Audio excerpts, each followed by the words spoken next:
तो JEE advance 2025 का सवाल खोलता हूँ। ये मतलब देखने से मेरे को लग रहा है ना कि यहाँ पर स्प्रिंग है, तो इसका मतलब इसमें कुछ एसएचएम का कंसेप्ट लगेगा पक्का सा। मैं लास्ट लाइन पढ़ता हूँ, द टाइम पीरियड बताना। ठीक है, ये ठीक है। The centre of a disc, यानी ये डिस्क है, of radius R attached to a spring constant K inside a ring of radius, यानी रिंग है, इस पर एक डिस्क है, इसको रोटेट करा रहे हैं। ठीक है। The other of the string is attached on peripheral of the ring, both rings and disk are then simple है, यानी सिंपल है, बेसिक सा बात बोल रहे हैं। The disk can only roll along the inside, ठीक है, without slipping. The spring constant can be stretched और कंप्रेस अलॉन्ग द पेरिफेरल, यानी ऐसे ही मतलब इसको इधर ही खींच सकते हैं। ये आपका इधर आ जाएगा तो ये एकदम स्ट्रेट लाइन नहीं बन पाएगा। ठीक है। In equilibrium the disk is bottom, यानी आप जब रेस्ट पे यहाँ पर है तो बस टाइम पीरियड निकालना है। ठीक है। तो ये आपका है मतलब डिस्क नहीं, रिंग। यहाँ से एक वो क्या बोलते हैं आपका है जुड़ा हुआ है, तो मतलब अज्यूमसन मानते हैं कि यहाँ पर ये रेस्ट पे था, तो स्मॉल डिस्प्लेसमेंट एक्स से मैं इसको बढ़ा देता हूँ आगे।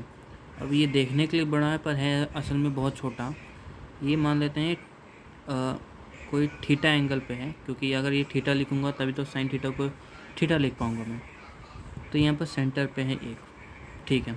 तो इस पर फोर्सेस दिखा देते हैं। एक सेंटर से पास करेगा कौन सा फोर्स, के इंटू एक्स स्प्रिंग फोर्स। एक इधर पास करेगा कौन सा, एम इंटू जी। और फ्रिक्शन के बारे में तो कहा ही नहीं है, तो मैं फ्रिक्शन को कंसिडर कर ही लेता हूँ। ये हो जाएगा फ्रिक्शन। ठीक है। तो ये एंगल एम जी का कॉम्पोनेंट लेना पड़ेगा। ये अगर थीटा हो जाएगा तो ये 90 माइनस थीटा। तो इधर सेंटर से पास करता हुआ एक और कंपोनेंट आएगा एम जी, इसका क्या 90 minus cos 90 minus theta sine theta. और एक इधर आएगा एम जी साइन का उल्टा कॉस कॉस थीटा। ठीक है। ये फोर्सेस लिख दिए मैंने, तो मैं इसको थोड़ा अच्छे से और लिखता हूँ। ये यहाँ पर है, यहाँ से जा रहा है के एक्स प्लस एम जी साइन थीटा, और यहाँ पर जा रहा है आपका फ्रिक्शन, और यहीं से पास कर रहा है, तो मैंने यहाँ मतलब एम जी यहीं से पास कर रहा है तो मैं यहीं से मान लेता हूँ ये एम जी कॉस थीटा। तो मैं क्या करता हूँ ना, यहाँ इस पॉइंट पे बैठ के इसको मान लेता हूँ कि कोई पॉइंट पी फॉर पॉइंट। इसमें मैं टॉर्क लिखता हूँ। टॉर्क एट पॉइंट पी कितना होगा, ये तो आपको पता है, आर क्रॉस एफ होता है। तो टॉर्क एट पी आ जाएगा आर, एक एम जी साइन थीटा का एम जी साइन थीटा, और ये डिस्टेंस स्मॉल आर है, वैसे बता देता हूँ स्मॉल आर। ठीक है भाई। और ये क्या होता है आपका फ्रिक्शन का तो ज़ीरो हो जाएगा, और एम जी से भी पास ये नहीं होगा तो इसका भी टॉर्क ज़ीरो हो जाएगा। एक के एक्स का आएगा तो k x into R small r. ठीक है। अब साइन थीटा है तो मुझे कुछ थीटा के टर्म्स में इसको थीटा मान के करना ही पड़ेगा। तो ये डिस्टेंस स्मॉल आर है, ध्यान से देखना, ये स्मॉल आर है, मतलब स्मॉल आर है, तो ये डिस्टेंस क्या हो जाएगा, capital R minus small r, बड़ा वाला माइनस छोटा वाला। ठीक है। तो मैं साइन थीटा लिखने जा रहा हूँ। साइन थीटा हो जाएगा आपका, ये डिस्टेंस एक्स था तो एक्स अपॉन ये वाली लेंथ यानी आर माइनस एक्स। अभी साइन थीटा को थीटा लिख सकते हैं क्योंकि theta is very small approximately. तो टॉर्क, ठीक है। अब टॉर्क को हम लिख सकते हैं आई अल्फ़ा लिख सकते हैं। ठीक है।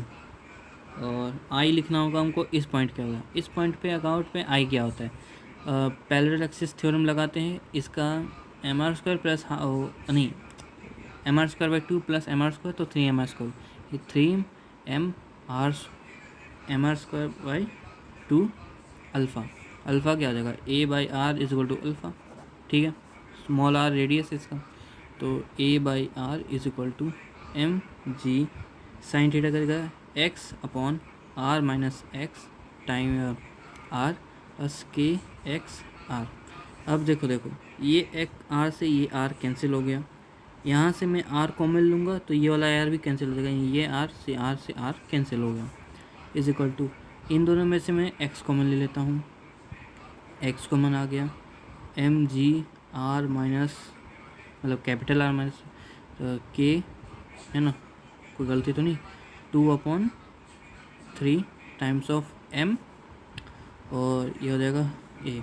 तो ए को एम को अंदर भेज देता हूँ, 2x/3 g upon are minus 30 plus k upon m.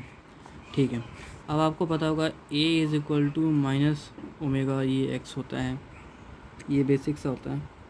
ठीक है, तो इसको कंपेयर करने से एक्स तो ये हो जाएगा और ओमेगा स्क्वायर ये हो जाएगा। तो ओमेगा क्या आएगा, √2/3 जी are minus this plus k upon M, ये हो जाएगा आपका ओमेगा। यही निकालना था, ओमेगा ही निकालना था ना, ओमेगा। तो कौन सा वाला है ये 2/3, इसमें तो नहीं है ये वाला, तो ये हो जाएगा सही आंसर। Thanks for watching.